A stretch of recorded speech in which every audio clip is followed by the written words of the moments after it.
Kerala ലോട്ടറിയുടെ Christmas നവവത്സര ബെമ്പറിൻ്റെ ഒന്നാം സമ്മാനമായ 20 കോടി രൂപ അടിച്ചിരിക്കുന്നത് കാഞ്ഞിരപ്പള്ളിയിലുള്ള ന്യൂ ലക്കി സെൻ്റർ എന്ന ഈ ഏജൻസിയിൽ നിന്നും വിറ്റുപോയ ടിക്കറ്റിനാണ്.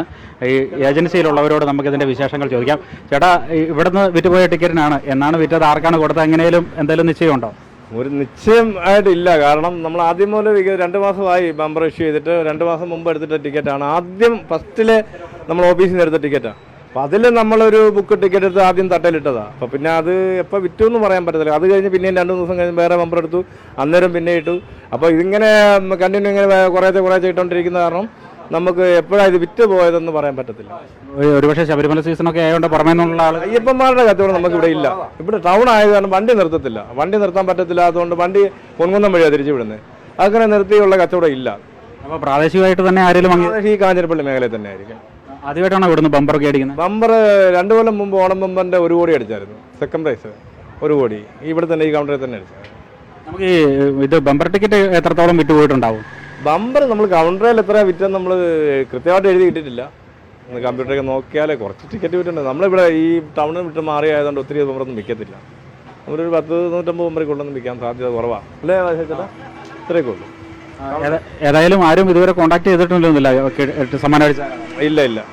എങ്ങനെയുണ്ട് മൊത്തത്തിൽ ഇപ്പോൾ ഒരു ലോട്ടറി വിൽപ്പന? ഇപ്പോൾ ഈ പ്രൈസ് നിരക്കൊക്കെ കൂട്ടിയ പിന്നെ പ്രൈസ് കാരണം പുതിയ GST കാര്യങ്ങളും എല്ലാം വന്നു കഴിഞ്ഞപ്പോൾ തന്നെ കച്ചവടം നഷ്ടത്തിലാണ് വരുന്നത്. ഇപ്പോൾ ഒരു കൊല്ലമായിട്ട് നമുക്ക് 1 രൂപ ലാഭം കിട്ടിയിട്ടില്ല. 1 വർഷമായിട്ട് ഈ കച്ചവടം ചെയ്യുന്നതിനകത്ത് 1 രൂപ പോലും ലാഭം കിട്ടിയിട്ടില്ല, കടമല്ലാതെ. ഏറെ നാളുകൾക്ക് ശേഷം ഇങ്ങനെ ഒരു ലോട്ടറി അടിച്ചപ്പം കുറച്ച് സന്തോഷം, വളരെ സന്തോഷം. കാരണം എന്നാൽ ഈ GST കൂടി കഴിഞ്ഞപ്പോൾ നമുക്ക് നേരത്തെ കിട്ടിക്കണമെന്ന കമ്മീഷൻ ഇല്ല. കച്ചവടം 50 രൂപ ടിക്കറ്റ് ആയി കഴിഞ്ഞപ്പോഴത്തേന് കച്ചവടം വളരെ കുറവാണ്. നമ്മളൊരു 10-300 ടിക്കറ്റ് ഇടും. 300 ടിക്കറ്റ് ഇടുമ്പം അതിനകത്ത് നമ്മൾ കറക്റ്റായിട്ട് ലാഭം കിട്ടിയാൽ 1800 രൂപ കിട്ടണം. പക്ഷേ നമുക്ക് കറക്റ്റായിട്ട് ഒരിക്കലും കിട്ടില്ല. അതിനകത്ത് ഡിസ്കൗണ്ടും കാര്യമെല്ലാം ഡെയിലി 50 ടിക്കറ്റ് 60 ടിക്കറ്റ് മീതിയാണ്. നമുക്ക് ലാഭം കിട്ടുന്നില്ല. വാടക കൊടുക്കാനും ശമ്പളം കൊടുക്കാനും കിട്ടുന്നില്ല. എത്ര പേരുണ്ട് ഇവിടെ ഈ കടയിൽ? ഞാനും എൻ്റെ സഹോദരനും മാത്രം. നിങ്ങൾ 2 പേരാണ്? അത്രയേ ഉള്ളൂ. പേരെങ്ങനെയാണ്? എൻ്റെ പേര് സുദീഖ്. ശശി. എങ്ങനെയുണ്ട്? ഒരു സന്തോഷമാണ്? സന്തോഷമാണ്. ഒത്തിരി നാളത്തെ ശേഷമാണ് ഒരു ബമ്പർ വീണ്ടും ഇവിടെ വരുന്നത്. ഞാൻ 2 കൊല്ലം മുമ്പ് 1 കോടി ഇവിടെ അടിച്ച. രണ്ടാം സമ്മാനമായിരുന്നു? ഒന്നാം സമ്മാനം ആദ്യമായിട്ട് അടിക്കുന്ന ഇവിടെ ഈ കടയിൽ. ഇതുവരെ ആരും എത്തിയില്ല. അവകാശം ലാഭം വരാൻ സാധ്യതയില്ല. എന്നാലും ഈ കാനപ്പള്ളി പ്രദേശത്തുള്ള ആരെങ്കിലും ആയിരിക്കും. ഞങ്ങൾക്ക് ഇവിടെ സ്ഥിരം പാർട്ടികളേ ഉള്ളൂ. ദൂരെ നിന്ന് ഈ പ്രദേശത്തുള്ളവരെ നമ്മുടെ കടയിൽ എടുക്കുകയുള്ളൂ. അപ്പോൾ തീർച്ചയായും ഒന്നാം സമ്മാനം അടിച്ചിരിക്കുന്നത് ഈ കടയിൽ നിന്ന് വിറ്റുപോയ ടിക്കറ്റിനാണ്. എന്നാൽ ആ ഭാഗ്യശാലി ആരെന്ന് ഇനിയും കണ്ടെത്താനായിട്ടില്ല.